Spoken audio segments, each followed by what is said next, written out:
My dear students, welcome to NK Baba chemistry classes. आज हम आप लोगों के बीच 2021 का जो क्वेश्चंस का जो शेष भाग है उसको हम बताने जा रहे हैं। यह बहुत ही इम्पोर्टेंट क्वेश्चन सब है। यहाँ तक कि आप जानेंगे कि यहाँ पर जो इस ईयर में जो क्वेश्चन पूछा गया है वह 70 क्वेश्चंस है और काफ़ी इम्पोर्टेंट है। यानी जितने भी केमिस्ट्री का जो टॉपिक्स है सभी टॉपिक्स से क्वेश्चन यहाँ पर रखा गया है, जो काफ़ी महत्वपूर्ण है और बेहतर ढंग से इसको स्टडी करने की आवश्यकता है। अब तो 2021 के जो क्वेश्चन का सॉल्यूशन कराने के बाद मात्र एक बच जाएगा। 2022 2-3 दिन में कंप्लीट करने के बाद हम आपको लॉन्ग क्वेश्चंस जो डिस्क्रिप्टिव क्वेश्चंस हैं उसका भी हम स्टडी करा देंगे। और इस तरह से 15 से 20 जनवरी के पहले मैं आपको कंप्लीट सिलेबस को कर देंगे और बेहतर ढंग का तैयारी हो जाएगा। आप उसको यदि बढ़िया से पढ़ लेते हैं तो क्वेश्चन नहीं छूटेगा। ऑब्जेक्टिव विथ जो सब्जेक्टिव क्वेश्चंस हैं सभी को हम आपको बहुत अच्छे ढंग से तैयारी कराने जा रहे हैं। तो आप लोग इस चैनल से जुड़ करके और बेहतर ढंग का रिजल्ट को तैयारी कीजिए। अच्छा परफॉर्मेंस करने की आवश्यकता है।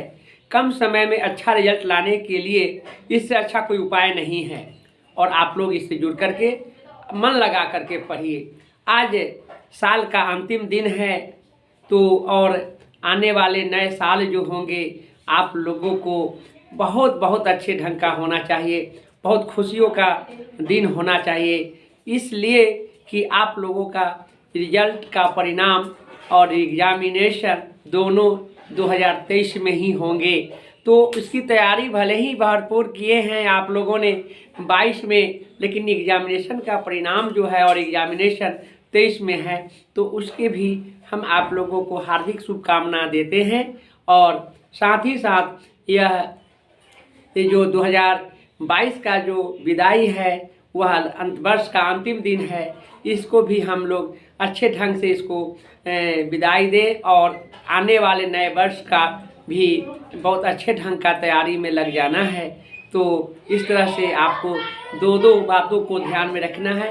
पहला तो पुराने वर्षों को अच्छे ढंग से आपको उसको विदाई समारोह में भाग लेकर के उसको ध्यान में रखना है और दूसरी कि आने वाले जो नए वर्ष है उसमें बहुत सारे सपनों को साकार करने के लिए आपको तत्पर रहने की आवश्यकता है। तो इस तरह से आप लोगों को निष्ठा और कर्मशील होकर के अच्छे से अच्छे ढंग से तैयारी करने की आवश्यकता है। अब तैयारी क्या, अब तो रिवीजन करना है और जितना अधिक रिवीजन करते हैं वही आपका बेहतर रिजल्ट देगा। मैं आपको इतना अंततः कहना चाहूँगा कि जो मैं आपको पढ़ा रहा हूँ वो एग्जामिनेशन की तैयारी है। इसमें थोड़ा सा भी कमी नहीं करें और बेहतर ढंग से आप पर तैयारी करते रहिए, अच्छा रिजल्ट जरूर आएगा।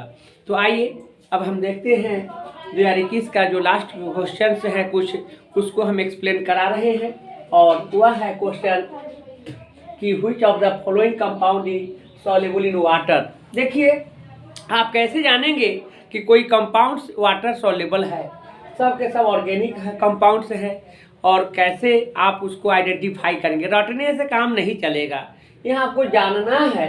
हो सकता है कि यहाँ पर आपके पास क्वेश्चन बैंक हैं, आप याद कर लिए, हो सकता है उसमें कुछ गलतियाँ भी है, एरर है, उसको भी उसी तरह से याद करें तो बेकार हो जाएगा।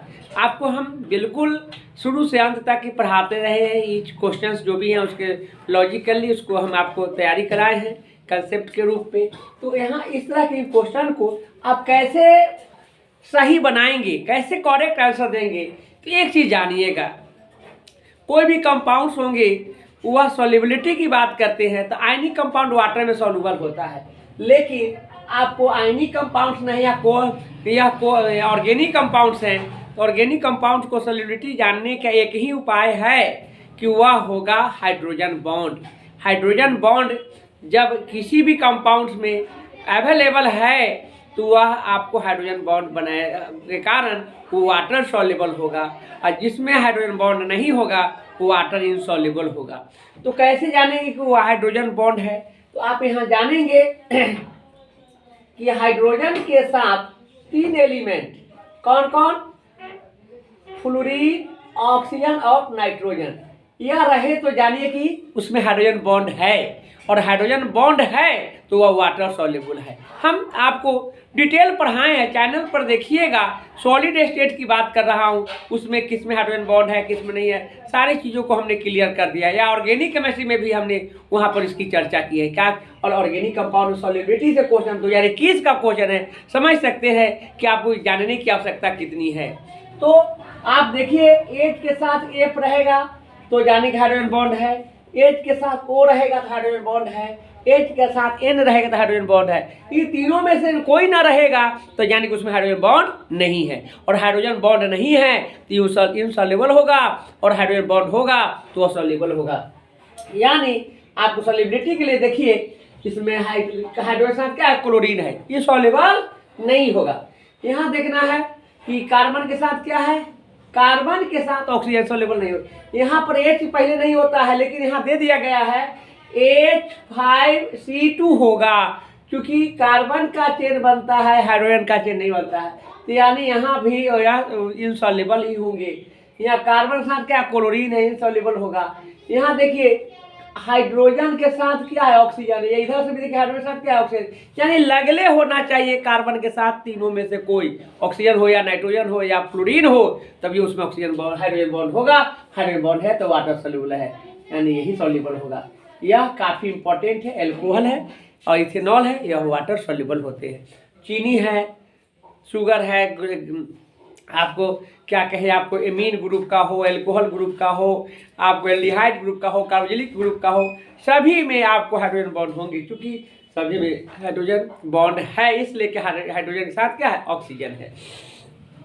नेक्स्ट देखेंगे the hybridization of carbon in carbonyl group. बहुत अच्छा क्वेश्चन है, कीटोन है।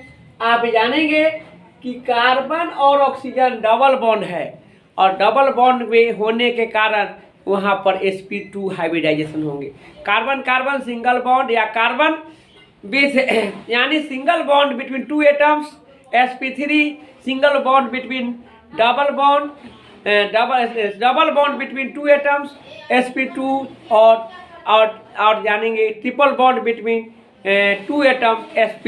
यहाँ पर कार्बन ऑक्सीजन डबल बॉन्ड है, डबल बॉन्ड होने का sp2 हाइब्रिडाइजेशन होंगे। इसका आंसर होगा आपको बी होगा, ध्यान में रखना है।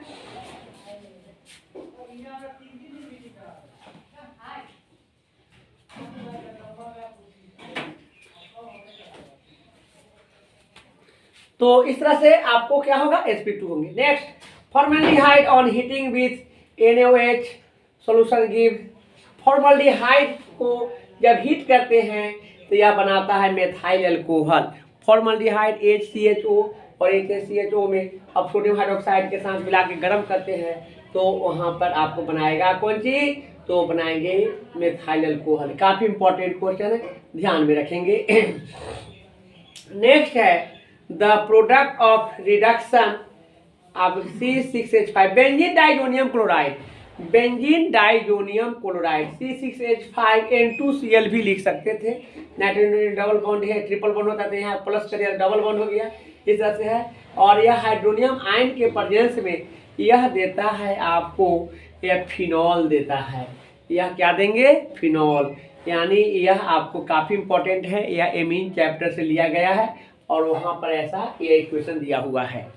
नेक्स्ट है reaction हेलोबेंजीन is react with sodium halide, sodium metal in the presence of ether to be formed diphenol and sodium। देखिए यहाँ पर दूगो हाइड्रोजन, दूगो सोडियम, 2NaX बन गया, और दूगो फिनाइल है, डाइफिनाइल। यह जो देता है फिटिंग रिएक्शन है। यह आपको halo alkane hello arene chapter से लिया गया है। वहाँ फिटिंग रिएक्शन है, ऊर्ज रिएक्शन है और ऊर्ज फिटिंग रिएक्शन है। फिटिंग रिएक्शन यही कहता है कि जब हेलोबेंजीन को सोडियम के साथ रिएक्ट करा, when halobenzene is react with sodium metal in the presence of dry ether to be form diphenyl, then is known as Fittig reaction. तो यहाँ पर क्या हो जाएंगे, फिटिंग रिएक्शन हो जाएंगे। नेक्स्ट है Y which of the following reaction phenol is converted into salicylaldehyde. Salicylaldehyde यानी आप जानेंगे कि फिनॉल जो है, phenol when phenol is react with chloroform in the presence of sodium hydroxide to be formed 2-hydroxybenzenol, or it is also called salicylic. Then the reaction is known as Riemann-Tiemann reaction. यहाँ पर आपको यह Riemann-Tiemann reaction होता है। यह है आपको कहाँ है, सी है इसका आंसर होंगे।